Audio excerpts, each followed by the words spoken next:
Neysa Fauqo Narda with student number 242122311036, and I am from class A.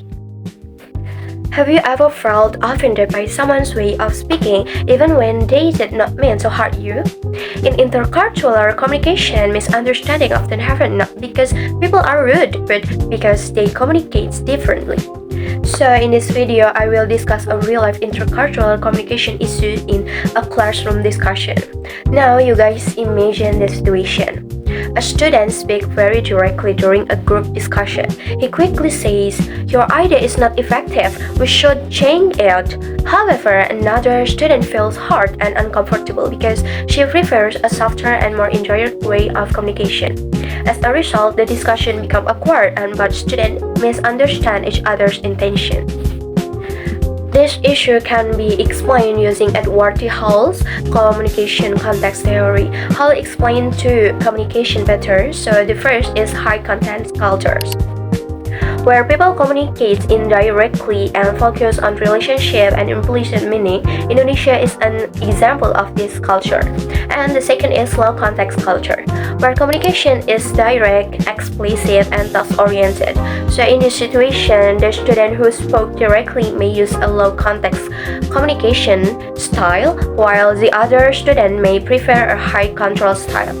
Because of this different expectation, misunderstanding happen. The misunderstanding also related to personal tendencies and communication style. According to the four classical temperaments, a choleric person tends to communicate directly, efficiently, and focus on results. Meanwhile, a phlegmatic person usually communicates gently, avoids conflicts, and prefers harmony. So, the direct student may not intend to offend anyone. He simply communicates in an assertive way. Meanwhile, the other student interprets the direct words as impolite or too aggressive.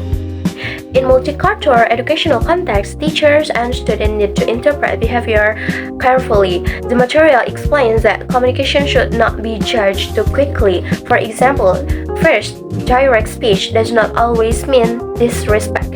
And the second is, silence does not always mean lack of motivation. And the last, the different participant style should still be valued. A classroom is never culturally neutral.